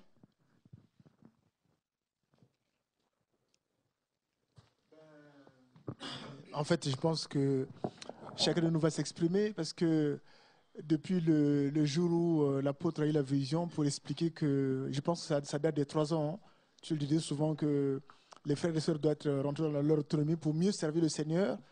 Et ben, lorsque dans nos assemblées, bon, là où nous sommes, par exemple, nous sommes dans le 77, ben, il y a des frères qui ont commencé déjà à murmurer, mais comment ça se fait? Déjà, nous sommes déjà habitués de se voir souvent. Alors, si le frère partait, qu'allons-nous devenir? Alors, donc, souvent, il fallait apporter des... Donc, je pense que c'est cette question que les gens se posent. La peur, l'habitude qui va disparaître parce que chacun sera autonome, mais l'autonome, c'est peut-être la séparation, on ne va plus se voir. Alors, donc, voilà la question que beaucoup se posent. Vous savez, dans Actes chapitre 8, on l'a lu la dernière fois, dans Actes chapitre 1, Dieu dit aux apôtres, au verset 8, « Mais vous recevrez une puissance, celle du Saint-Esprit survenant sur vous, et vous serez mes témoins dans la Judée, donc à Jérusalem, dans la Judée, dans la Samarie, et jusqu'aux extrémités de la terre. » Mais vous remarquerez que ces chrétiens qui avaient reçu une telle promesse, une telle vision, un tel appel, n'ont pas voulu rentrer dedans tout de suite, alors qu'ils étaient équipés déjà. Ils commençaient à se congratuler, à se glorifier les uns les autres. Et Dieu, pour le précipiter dans cette vision, il va, au chapitre 8 des Actes des Apôtres, il va, n'est-ce pas, faire lapider Étienne. Étienne va être lapidé et on nous dit que tous, excepté les apôtres, se dispersèrent. N'est-ce pas? Et voilà comment Philippe, un diacre, qui lui se disait certainement, moi je veux rester diacre à vie, ici à Jérusalem. Voilà Philippe, un diacre, qui va se retrouver dans la Samarie, parce qu'il y avait un certain magicien, Simon le magicien, qui avait besoin d'être exposé. Il y avait des Samaritains qui avaient besoin de la délivrance. Et voilà le diacre qui arrive là-bas, qui a fui la persécution, et qui passe du diaconat au ministère d'évangéliste. Donc, si vous ne voulez pas qu'il y ait des tiennes de lapider ici, alors s'il vous plaît, anticipons les choses. Alléluia. Sinon, il va y avoir des morts des tiennes ici. Alors, il ne faut pas hésiter parce que c'est la parole. Est-ce que nous avons commencé? Est-ce que j'ai commencé comme ça le ministère? Non. Quand j'ai commencé, j'étais pasteur. Est-ce que je suis encore de la fonction pastorale aujourd'hui? Non. Sur le plan local? Non. Mais parce qu'il y a eu des changements. Mais il faut accepter le changement. C'est comme un enfant, un bébé qui naît. Mais il faut accepter que ce bébé doit grandir. Il faut l'accepter. Vous savez, il y a beaucoup de parents qui refusent de voir leurs enfants grandir. Quand bien même les enfants vont avoir l'âge de se marier, les parents vont dire non, restez ici. Mais ils vont tuer les enfants. Moi, je vois avec mes enfants, parfois quand ils me disent, papa, nous voulons sortir dehors. Ils disent, non, non, non, non, restez un peu. Mais à un moment donné, tu te dis, non, il faut qu'ils sortent un peu pour prendre l'air. N'est-ce pas? Parce qu'ils n'ont pas 2 ans. Ils n'ont plus 2 ans. Donc, c'est comme ça. Donc, c'est normal. La peur est légitime, comme tu l'as dit tantôt. Cette peur est légitime. Mais il faut leur expliquer les choses, que c'est biblique, que c'est normal. Alléluia. Amen. Voilà. Donc, d'autres choses? Des questions? Il n'y a plus de questions. Oui. Je bénis le Seigneur. En fait, la question, c'est ça qu'on a parlé d'autonomie. On a aussi parlé de comment le Seigneur t'a conduit à dénoncer à l'extérieur et aussi à l'intérieur. Parce que je réalisais tout à l'heure qu'il faut vraiment le dénoncer aussi à l'intérieur. Et on a vu aussi que des fois, il y a eu des dérives qui t'ont fait attribuer des choses que tu n'as pas commis. Maintenant, au niveau de l'intérieur, à la dénonciation, la démarche que tu as effectuée à l'extérieur avec les autres, comment est-ce que ça va se mettre en place ou bien comment est-ce que comment est-ce qu'on peut vivre ça en fait? Déjà, ce qu'il faut savoir, mon frère Eric, je suis de plus en plus, excusez-moi, haï et par certains de ceux que, par certains d'enfants, de mes enfants dans la foi, parce que j'ai toujours dénoncé à l'intérieur, aussi bien à l'extérieur qu'à l'intérieur. Et à l'intérieur, chez nous, quand il y avait un fait qui était avéré et que les preuves étaient là, je voyais les personnes dans les coulisses pour les amener à la repentance, appliquant Matthieu 18, 15, qui dit que si ton frère a péché, reprends-le, va et reprends-le entre lui et toi, entre vous deux, et si tu écoutes, tu l'as gagné. S'il refuse, tu prends 1 ou 2 témoins. Et s'il refuse d'écouter les témoins, tu le dis à l'assemblée. On a toujours appliqué ça quand il y avait des frères et sœurs qui sont avec nous tombés dans le péché, notamment dans le péché sexuel, et qui refusaient de se repentir. On a eu des confessions publiques. Maintenant, en ce qui concerne les anciens, on a eu des anciens chez nous qui se sont méconduits, des dirigeants, des pasteurs, des apôtres, des dirigeants. Il y a eu dans les coulisses, on a voulu régler les choses. Ils ont reconnu, certains. Je demandais à d'autres d'écrire. Ça a été écrit, j'ai des preuves écrites avec moi, leur déposition, que je garde comme preuve, que je risque bien sûr de fournir devant tout le monde, si la repentance n'est pas sincère, donc j'attends jusqu'au 12 mai. Et j'ai récolté les témoignages des victimes, parce que la parole nous dit qu'on ne peut pas recevoir d'accusation contre un ancien, si ce n'est que sur la déposition de 2 ou 3 témoins. Et il se trouve que j'ai eu la déposition même des pasteurs qui sont avec moi et qui étaient victimes de certains dirigeants. Donc j'ai enregistré ce témoignage que j'ai fait mettre sur un CD. Il y a plus de 12 témoignages, des pasteurs qui témoignent, des anciens qui témoignent, et ces témoignages sont vérifiés et sont vrais. Donc j'ai commencé à dénoncer fortement et ça n'a pas plu. Ça n'a pas plu. Il y en a qui ont dit, il y en a un qui a dit, tu m'as tué avec la langue. Mais quand on dénonçait les autres, on ne le tuait pas avec la langue. Quand on citait leur nom, ceux qui sont à l'extérieur, on ne les tuait pas avec la langue. Et quand c'est à l'intérieur, on ne veut pas être tué avec la langue. Parce que la langue, là, il y a l'épée qui sort de la bouche de Jésus. Cette épée-là, si tu ne te répands pas, elle te tue. Mais c'est écrit dans la parole. Donc, les démarches ont été menées correctement. Et j'ai dû, en tant que visionnaire et ministère apostolique, j'ai dû faire asseoir ces personnes. Et ça n'a pas plu, mais c'est la parole. Et j'ai dû appliquer 1 Timothée chapitre 5, verset 19. 1 Timothée chapitre 5, verset 19. Merci d'avoir pensé à moi pour l'eau. Il est dit ceci: ne reçois point d'accusation contre un ancien, si ce n'est sur la déposition de 2 ou 3 témoins. Ceux qui pêchent, reprends-les devant tous, afin que les autres éprouvent de la crainte. Et c'est ce que j'ai fait avec l'un des dirigeants. J'ai réuni quelques pasteurs et j'ai dénoncé devant eux les œuvres de cet homme. Et maintenant, il y a eu une confession partielle, je dirais, parce que plein d'autres choses sont remontées. Et là, on attend, et ça va être fait officiellement et publiquement. Et je sais qu'il y a certains pasteurs qui sont avec moi, qui sont victimes, et qui veulent déjà que ce soit dénoncé tout de suite. Parce que c'est depuis des années que ça existe, ça existe ces choses-là. Et on va le faire, et on attend. C'est pour cela que le 12 mai prochain, j'invite les frères et sœurs qui sont dans le ministère, qui sont là, qui viennent. Et puis les choses vont être faites proprement, bien sûr. Mais il faut que les choses soient dénoncées. Il faut que les pratiques impies soient dénoncées. La parole nous dit dans Éphésiens chapitre 5, verset 11. Éphésiens chapitre 5, le verset 11.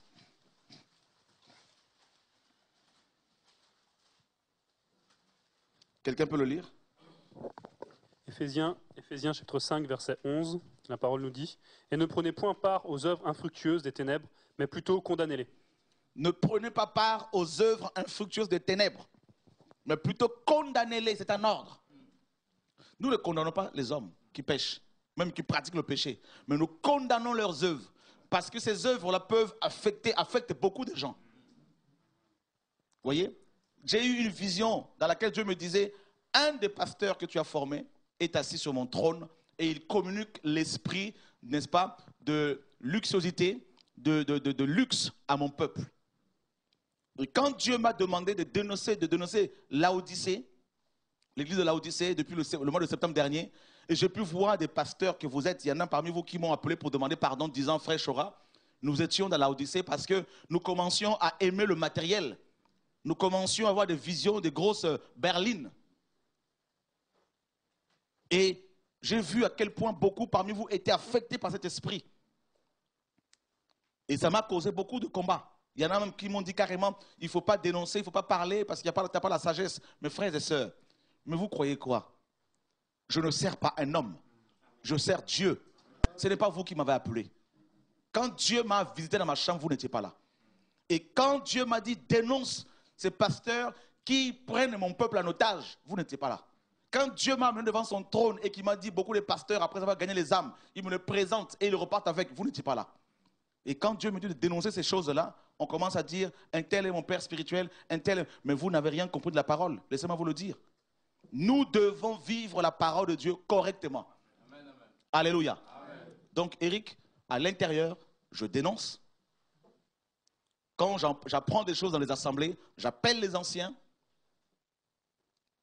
Et quand il y a eu des problèmes dans l'une des assemblées, notamment à Colombe, le dirigeant là-bas est assis jusqu'à ce jour, même si beaucoup de gens ont murmuré, même s'il y a 2, 3, 4 personnes qui sont parties avec, mais il fallait appliquer la parole. Et maintenant, ce qui va se passer dans les églises où vous êtes, si un des dirigeants se méconduit, ce n'est plus Chora qui viendra, parce que Chora est maintenant dans un autre appel. C'est vous-même les dirigeants, les chrétiens, c'est vous-même, comme la parole le dit, vous irez voir ces anciens pour leur dire, vous êtes, n'est-ce pas, sous discipline, assis. Voilà. Donc, il faut que l'ordre revienne, n'est-ce pas? Donc, il n'y a pas de demi-mesure. La parole doit être appliquée à tout le monde. Donc, quelqu'un qui se repent véritablement, on va l'aider.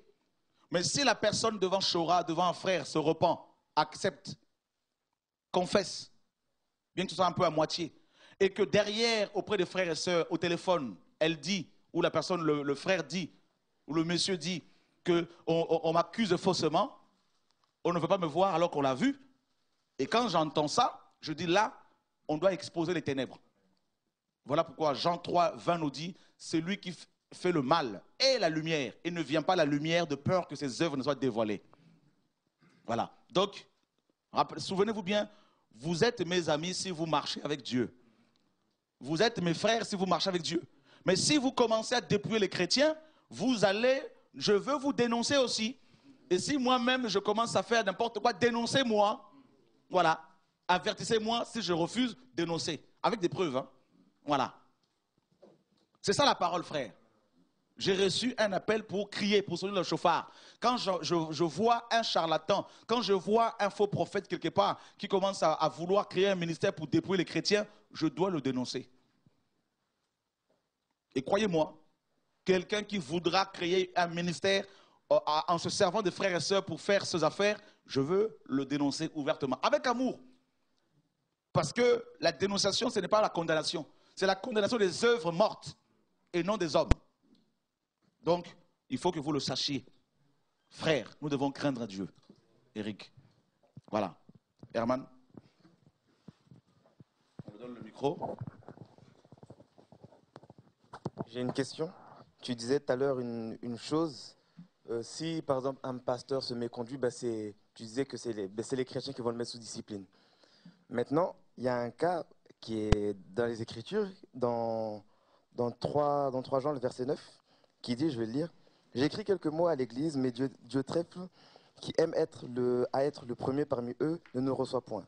C'est pourquoi, si je vais, je rappellerai les actes qu'il commet en tenant contre nous des méchants propos. Non content de cela, il ne reçoit pas les frères et ceux qui voudraient le faire, et il les en empêche et les chasse de l'Église. » Maintenant, si les conducteurs se conduisent comme Dieu trèfle, faut-il pas, par exemple, un apôtre pour pouvoir le corriger, pour le corriger, voilà. Pas forcément. Le problème est que c'est vrai que les apôtres ont l'onction pour ça. Ils ont l'autorité pour cela. Ils sont même mandatés. Quand un frère se méconduit et commence par sa vie à vouloir détruire l'Église, ils ont l'autorité pour pouvoir livrer la personne à Satan. comme Paul l'a suggéré dans le cas de cet homme qui allait avec la femme de son père, et comme Paul l'a fait, il a livré Alexandre le forgeron qui s'opposait à sa parole. Donc, l'Église aussi a reçu le mandat. Parce que quand le Seigneur dit, ce que vous lierez sur la terre, au ciel se lier, ce que vous délierez sur la terre, dans le ciel se délier, c'est que l'Église a le mandat, si une personne se méconduit et que par sa vie, des frères et sœurs commencent à être détruits, donc l'Église a le mandat de prier pour que le ciel soit fermé au-dessus de la tête de la personne. C'est biblique, hein? Ce n'est pas une mauvaise interprétation, mais il faut le faire dans l'esprit, pas de manière charnelle. Donc maintenant, si un dirigeant se méconduit, vous n'allez pas quand même laisser une personne amener tout un troupeau à la dérive. N'est-ce pas? C'est de votre droit chrétien de vous réveiller. Et quand un dirigeant se méconduit, vous avez le droit, vous devez appliquer d'abord Matthieu 18. Parce qu'un apôtre, un prophète est d'abord un frère, un ancien. S'il se méconduit, vous appliquez Matthieu 18, 15. D'accord? Il faut essayer de le ramener à la raison.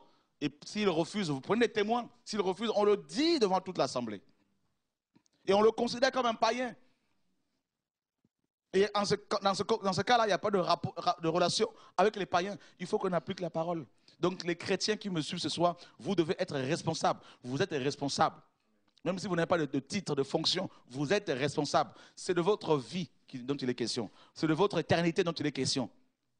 Vous ne devez pas suivre les hommes, les gens, n'est-ce pas, aveuglement. Vous devez, comme les chrétiens de Bérée, dans Acte 17, vous devez vérifier les propos, les enseignements que vos dirigeants vous donnent.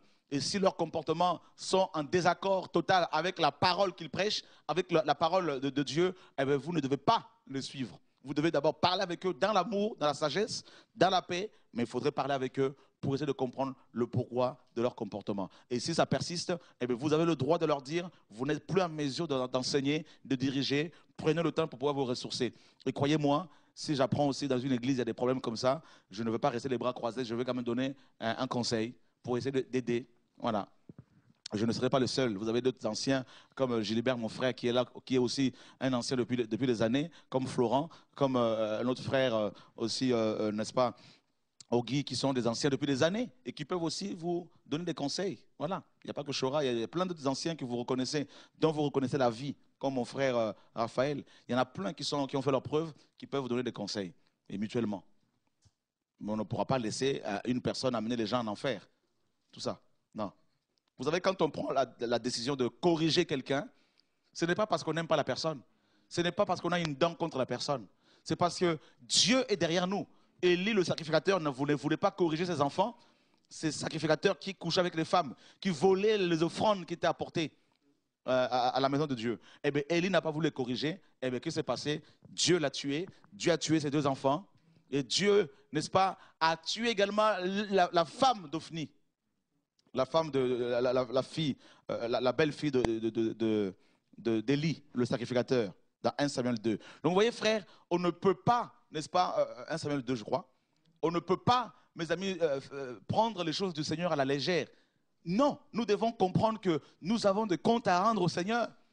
Nous avons des comptes à rendre, nous devons être vrais, nous devons être bibliques, nous devons, frère, nous attacher à la parole de Dieu et suivre la parole de Dieu. Il est temps que les chrétiens suivent la parole de Dieu plus que les hommes. Pas de sentiments dans l'œuvre du Seigneur, frère.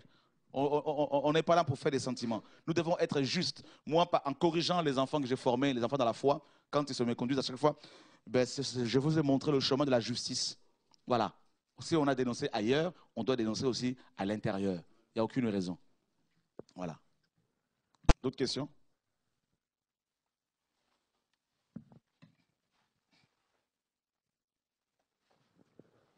Moi, je voudrais savoir, pour toutes ces personnes qui ont fait quelque chose, si jamais il y a repentance, est-ce qu'ils ont besoin de le faire publiquement ou ça sera... Au jour d'aujourd'hui, il faut qu'ils fassent leur confession publiquement. Ah ben l'affaire est connue, l'affaire sera de plus en plus connue. On ne va plus rien cacher. Ça c'est clair, parce que dans les coulisses, on fait un travail, dans les coulisses, on ne va plus rien cacher. Ça c'est clair. Donc il faut qu'il y ait une confession publique pour qu'ils aient la paix. Parce qu'il est question de l'argent de Dieu, il est question des âmes qui ont été, n'est-ce pas, dépouillées pendant des années. Il est question, mes amis, de l'argent des orphelins, des veuves. Alors il faut qu'il y ait une confession publique. Moi, je ne veux pas mourir. Bien sûr, il faut une confession publique. Pour qu'il y ait la paix dans leur vie, pour qu'il y ait une percée quelconque dans leur ministère, il faut qu'il y ait restauration. Il faut qu'il y ait restitution. C'est ce que la parole de Dieu nous enseigne. Et par rapport à la charge qu'ils avaient avant? Il y en a qui n'ont plus la charge des églises. Donc, voilà. Et là, quand c'est comme ça, et les gens, s'il y a la repentance, ils ont leur autonomie et sans église. Et voilà. On peut pas, il faut qu'il y ait, on peut pas. Vous savez, cela va amener la crainte de Dieu. Et les gens, c'est ça le retour à la parole. Le retour à la parole, c'est pas seulement chasser les démons, vivre le réveil. C'est le retour à la discipline, le retour à la justice, à l'intégrité, à l'honnêteté. Dieu veut des hommes et des femmes intègres. Voilà. On ne va pas travailler à l'africaine. Non. Non. Alléluia. Dieu est Dieu. Dieu est juste. Dieu est grand. Vous savez, il y a de grosses sommes d'argent qui sont en jeu. J'ai des preuves. Et si l'État français tombe là-dessus, les impôts là, vous allez voir, il va y avoir des choses terribles. Donc il faut que l'humilité revienne véritablement pour que les âmes soient sauvées. Et ça va donner la crainte à vous tous. Quand vous allez diriger les âmes demain, vous n'allez pas prendre l'argent du Seigneur. Vous allez, si vous prenez 50 €, vous allez justifier cela. C'est important. Alléluia. Que Dieu soit béni. J'ai dirigé l'église locale, tout était justifié. Voilà. L'argent qui rentrait, tout était justifié. Donc, c'est le message qu'on a prêché, on doit le vivre. Voilà. Que Dieu nous garde. Alléluia. Voilà. Donc, je crois que les choses sont comprises. Vous savez, il y a un des pasteurs qui est avec nous à Kinshasa, qui était tombé avec 2 sœurs. Mais on l'a sanctionné. Pendant 2 ans, il était sous discipline. Moi, à l'époque où je me suis converti à l'église pentecôtiste, quand tu es un pasteur de la religion, hein, quand tu es un pasteur tombé dans l'adultère, il était sanctionné devant tout le monde. Et il était assis pendant des années. Mais pourquoi pas nous? Nous devons appliquer la parole de Dieu, frère. Et quand on veut appliquer la parole, on dit Chora est méchant, Chora est dur. Lui-même aussi, il n'est pas parfait. Mais Chora n'a pas pris l'argent de gens ici. Chora n'a pas pris la femme d'autrui. Qui dit que Chora est parfait? Qui peut lever la main et dire qu'il est parfait? Nous sommes sauvés par grâce. Mais nous ne sommes pas dans un péché. Nous ne sommes pas en train d'arnaquer les chrétiens. Il faut que les choses soient correctes. Nous devons être bibliques. Ce ministère, quand Dieu l'a suscité, Dieu m'a dit, tu vas communiquer la crainte de mon nom aux gens. Eh bien, c'est un ministère qui est basé sur la crainte de Dieu. Il faut que la crainte de Dieu soit restaurée au nom de Jésus-Christ de Nazareth. Voilà. Que Dieu soit béni. Alléluia. Voilà. Donc, tu voulais parler, Saint-Fernand? C'était surtout... je pense que c'est une bonne chose, l'apôtre, parce que je me rappelle qu'il y a un frère aussi qui est dans le département 77. Ça, c'est des choses, je pense, quand on dénonce à l'extérieur, le dénoncement commence à Jérusalem. Donc, entre nous, je pense avoir un bon témoignage. Je me rappelle aussi que s'il y a ce type de dérapage, parce qu'il y a quelques temps où tu me disais que si un frère t'appelle dans un ministère quelconque, si ce n'est pas à plein temps, il faut qu'il travaille. Le but, c'est parce qu'il y a aussi des frères qui ne travaillent pas. Et puis le piège, c'est tout ce que nous sommes en train de voir. Donc là, je me rappelle, il y a un frère dans le 77 qui a monté une entreprise, alors que lui, il est fiché à la Banque de France. Il va prendre le nom d'un frère, et ben, on était obligé vraiment de le... Je sais pas... Un frère qui dirige? Non, qui ne dirige pas, mais dans une assemblée... Parce qu'il y a beaucoup de trafic de papiers chez les Africains, et donc, chrétiens. C'est un grand souci. Hein? Ils sont pasteurs, ils vont... Même chez nous, là, on a remarqué ça, et je dénonce ça aussi. Ils vont se faire de fausses fiches de paye, hein, de faux contrats, pour trouver du travail. Et ça vient dénoncer Babylone, ça vient dénoncer le péché. Hein? Il y en a même leur nom là qu'ils ont sur leur carte d'identité, là, leur nom là, ce sont des noms qu'ils ont inventés. Hein?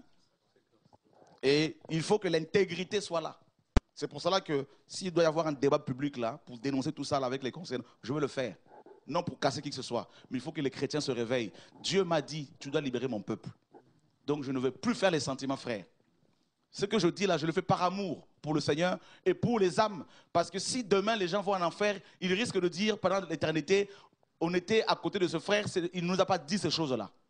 Voilà. Donc vous-même là, si vous avez des trafics de papiers, là, vous devez régler tout ça. Voilà. Parce que si vous vous appelez Georges et vous inventez un nom qui n'existe pas, et vous mettez ça sur les papiers et vous voulez prêcher les Français, frères et sœurs, tout ça, il faut que ça soit réglé. Voilà. Alléluia. C'est pourquoi l'autonomie, c'est une bonne chose. Parce qu'il va arriver qu'on va conduire les assemblées avec plusieurs anciens. Donc, c'est pas l'un va contrôler l'autre, mais on va avoir plusieurs, on va se mettre d'accord pour faire quelque chose. Donc, je pense que bon, on soit limité au niveau de, si je sais pas moi, si on voit un frère qui fait quelque chose de mal, mais on ne pourra pas le faire puisqu'il va avoir plusieurs avis. Donc, c'est une très bonne chose, l'autonomie. C'est vrai, ça va prendre un temps, comme on disait tout à l'heure, c'est le sevrage. Quoique, on est autonome, ça fait un moment, mais le fait que ça va être définitif, on va le prendre plus au sérieux. Donc ça va vraiment, les assemblées vont vraiment dépendre des gens qui vont diriger. Donc là, on soit vraiment les acteurs. Là, vraiment mettre la parole en pratique, tous les enseignements qu'on a reçus depuis 13 ans, je pense qu'il est quand même grand temps de travailler. Voilà, c'est ce que je voulais dire. Mais l'apôtre, je voulais également aussi pour les frères et sœurs qui nous écoutent là, c'est que l'autonomie, comme le frère Raphaël a dit, c'est une très très bonne chose pour nous tous, puisque pour certains frères qui ont fait leurs preuves, je pense qu'ils ont atteint une certaine maturité et puis ils ont appris vraiment de bonnes choses. Moi, je vais donner un exemple. J'étais dans un ministère dans les années 95, et quand le pasteur n'était pas là, je ne peux pas prêcher. Il faut d'abord que le pasteur est au courant. Il m'a connu dans ce ministère-là, où je prêchais, mais il faut qu'il me dicte, qu'il me donne le message, qu'il me mette le téléphone depuis les États-Unis, comment je dois parler, j'étais comme un perroquet. Mais maintenant, nous avons cette liberté, frères et sœurs. C'est une grâce. C'est ce que j'ai dit aux gens, que les gens veulent tuer le fouet, qu'on le fouette, qu'on le fouette, qu'on le fouette. Avec cette liberté, c'est une grâce, pourvu que cette liberté ne soit pas une pierre d'achoppement, mais qu'on le fasse, comme le frère a dit, que même dans Acte 14, l'apôtre Paul va laisser les assemblées avec plusieurs personnes comme étant anciens pour permettre qu'il y ait un contre-pouvoir. Donc je pense que ce n'est pas un mal en soi, mais c'est une grâce pour permettre de rentrer dans le ministère auquel Dieu nous appelait. Donc c'est une bonne chose. Moi je pense que pour les frères qui ont cette inquiétude, cette peur, pour dire que si toutes les assemblées étaient autonomes, finalement qu'est-ce qui va se passer? Bon, je pense que c'est la question que vous avez répondu, l'apôtre. Donc je pense que c'est une bonne chose. C'est la Bible. C'est un processus normal. C'est un processus qui confirme que l'œuvre s'agrandit, que le bébé qu'on a vu naître est en train de grandir. C'est normal. Donc, dans une famille, les enfants qui naissent un jour ou l'autre, il faut qu'ils soient, n'est-ce pas, une fois qu'ils sont matures, ils vont se marier, ils vont fonder leur foyer. C'est quoi le plus normal? Est-ce que parce que les gens sont autonomes que maintenant ils ne sont plus les enfants de la foi de tel frère? Non. Vous voyez? Donc, un enfant n'oublie jamais d'où il est sorti. Donc, c'est tout. Et c'est ça l'œuvre du Seigneur. Et vous prenez par exemple des équipes comme le Pain Quotidien, ils sont autonomes depuis longtemps. Le journal Les Documos, par exemple, ils sont autonomes. Ils ne sont pas là pour faire l'apologie de Chora, l'apologie de ce ministère. D'ailleurs, on ne veut même pas qu'on parle de nous là-bas. Vous voyez, on présente Christ, la parole de Dieu. Donc, c'est des personnes qui sont autonomes depuis quelque temps et on ne peut que encourager cette vision qui est biblique, mes amis. Donc, alors, quelqu'un a posé la question, et, quels sont les critères bibliques pour, n'est-ce pas, qu'une personne soit... les critères, les caractéristiques qu'une personne doit avoir avant d'être reconnu ancien, n'est-ce pas? Donc, 1 Timothée 3 le dit, il faut que l'ancien soit, n'est-ce pas, mari d'une seule femme. Donc, il ne faut pas que ce soit un polygame, n'est-ce pas? Il faut qu'il ne soit pas cupide. Donc, ça veut dire qu'un dirigeant, un prédicateur qui devient cupide, on ne peut plus le laisser prêcher. Parce qu'il n'est plus capable, n'est-ce pas, capable, il n'est plus apte, digne de servir le Seigneur, de diriger les enfants de Dieu. Et quand on le fait, quand on applique cette parole, vous-même les chrétiens, c'est vous-même qui nous dites « Oh non, c'est dur », parce qu'il y a trop les sentiments. Vous voyez? Il y a trop les sentiments. Il faut qu'on arrête les sentiments. Il faut qu'on sorte des sentiments humains. Ça nous tue. Quand l'apôtre Pierre était devenu hypocrite, dans Galates chapitre 2, Paul l'a repris devant tout le monde. Voilà. Nous devons appliquer la parole. Donc l'ancien doit être hospitalier. L'ancien doit être, n'est-ce pas, sobre. N'est-ce pas? Et il doit être modéré. Et il doit être capable de diriger sa propre maison. Ça veut dire que s'il est marié et qu'il a des enfants, si ses enfants sont sous son toit, il faut qu'il soit discipliné. Parce que s'il ne sait pas diriger sa maison, il ne pourra pas prendre soin de l'église du Seigneur. Voilà pourquoi, mes amis, fini ce temps où les gens allaient en mission à tous azimuts, à gauche, à droite, partout, laissant leurs femmes et leurs enfants. Maintenant, là, toutes ces missions-là, c'est fini. Il faut que les gens prennent aussi soin de leurs femmes, de leurs enfants. Voilà. Donc, c'est ça la parole de Dieu. Voilà. Donc, que le Seigneur soit glorifié. Oui, je rebondis par rapport à tout à l'heure, tu as parlé par rapport au trafic de papier. Et souvent, on est confronté à un point, justement, j'étais confronté à ce point-là à Toulouse aussi. Il y a des enfants, en fait, qui sont venus avec leurs parents, dont les parents ont trafiqué la date de naissance, en fait. Qu'est-ce qu'il faut leur conseiller, en fait? Il faut qu'ils aillent à la préfecture pour changer ou qu'est-ce qu'il faut leur conseiller? Sachant que ce n'était pas de leur propre chef, en fait. C'est les parents qui ont... S'ils ont la possibilité de le faire, ce serait bien. Voilà. Ce serait bien. Mais malheureusement, il y a beaucoup de magouilles là-dessus. Et vous savez, même dans le milieu africain, il y a chrétiens, en plus, il y a tellement de magouilles. Faux papiers, fausses déclarations, et tellement de choses qui se pratiquent. Et, regardez, dans le cas de mariage, par exemple, le luxe dans le mariage. Comment vous pouvez comprendre cela? Des chrétiens qui se marient, qui n'ont même pas l'argent, qui vont s'endetter pour avoir des limousines, tout ça, là, des dots à 3 000 à 4 000 euros, n'est-ce pas? C'est ces chrétiens qui vendent leurs enfants. Il y a trop de magouilles. Oh Seigneur, aide-nous. Trop de magouilles. Et je crois que toutes ces choses-là, mes amis, personnellement, voilà, ça nous, voilà, ça fait mal au cœur. Donc, que Dieu soit béni, que Dieu nous aide. Voilà. Il y a autre chose? Donc, je crois que tout a été dit, ouais. Bonsoir. En fait, moi j'avais une question vite fait. Ceux qui vont être libérés, en fait, ceux qui vont, comment on appelle ça, ceux qui vont gérer leur assemblée. C'est déjà le cas, ils le font déjà. Voilà, mais est-ce qu'eux, ils pourront être assis aussi? Bien sûr, si se me conduisent. Assis par qu'on appelle ça, par l'Église, en fait. Bien sûr. D'accord. Là, c'est l'Ecclésia. Avec ce nouveau virage-là, les chrétiens vont avoir plus de responsabilités. C'est ça, en fait. Pardon. Ils vont avoir plus de responsabilités pour pouvoir gérer leurs réunions d'église. Il faut qu'ils comprennent, qu'il faut que les chrétiens comprennent qu'ils sont responsables de leurs réunions. Parce que, vous savez, si je vais dans une assemblée locale et que le pasteur est dans le péché, mais qu'est-ce que je fais? Je dois l'avertir. S'il refuse de changer, je m'en vais. Je sors de là. Parce que c'est ma vie spirituelle qui peut être affectée. C'est mon éternité qui peut être, comment dire, détruite. Et si maintenant vous êtes conscient qu'un pasteur n'est plus avec Dieu, mais il ne faut pas le suivre. Il ne faut pas le suivre.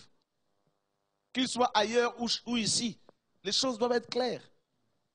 Voilà, il n'y a pas de sentiment. C'est de l'éternité dont il est question ici. Parce que si vous mourrez dans un péché, vous allez en enfer. Et vous allez le regretter toute votre vie. L'Église ne sauve personne. D'accord? Aucun pasteur ne peut vous sauver. Nous allons à nos réunions d'église pour nous bâtir les uns les autres, pour nous construire, pour d'abord adorer Dieu ensemble, pour nous construire. Mais si maintenant ce n'est plus le cas, parce qu'il y a le péché, il faut chercher à régler ces choses. Si les gens refusent de changer, eh ben, qu'est-ce qu'il faut faire? Eh ben, on en sort. C'est aussi simple que ça. Voilà. Je voulais savoir aussi, est-ce que l'Église peut envoyer certaines personnes en mission? Bien sûr. D'accord. Maintenant, dans ces églises locales où vous êtes, si vous avez à cœur de faire une œuvre quelque part, l'Église, comme la parole le dit, aucun missionnaire maintenant va partir comme ça de lui-même pour dire, voilà, Dieu m'envoie une mission.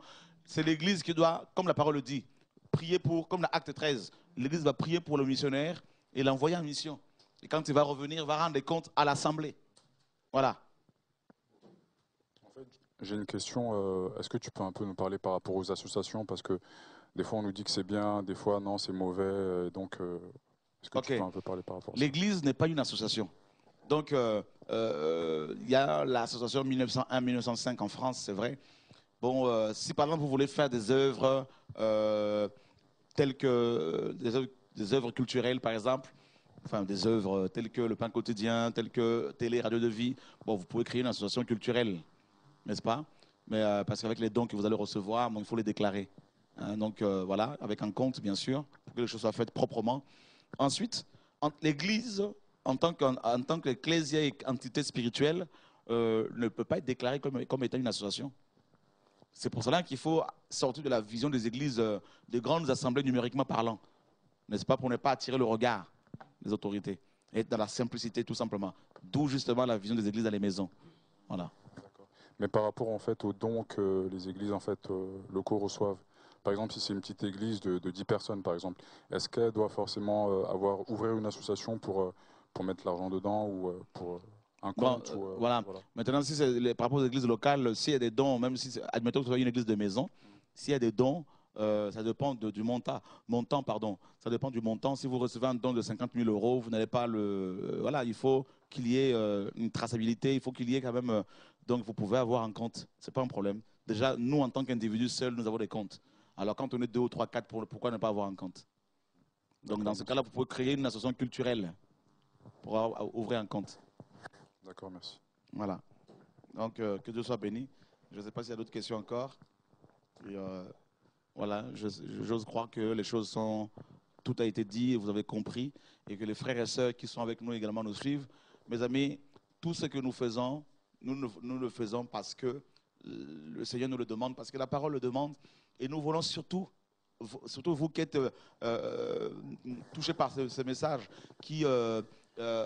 êtes venus de loin, d'autres assemblées. Voilà, nous voulons, mes amis, au nom de Yahushua, proclamer la vérité, vivre la vérité et être juste.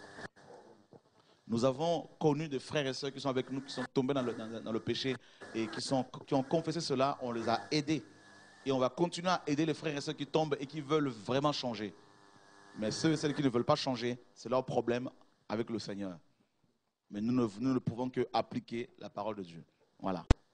Que le Seigneur soit béni, que le Seigneur soit glorifié et l'œuvre se fera, n'est-ce pas? L'œuvre du Seigneur se fera et l'œuvre de Dieu ne pourra pas être détruite parce qu'elle est de Dieu, n'est-ce pas? Personne ne peut la renverser, personne ne peut la détruire au nom de Yahushua, notre Seigneur et Sauveur. Et que Dieu soit béni. Et en tant que visionnaire, je tiens à demander pardon à toutes les victimes, à tous les frères et sœurs qui sont des victimes, qui ont été dépouillés par des gens qui sont avec moi de près ou de loin, et que Dieu nous garde, que Dieu nous pardonne, et que l'œuvre du Seigneur se fasse afin que des vies soient délivrées au nom de Yahushua.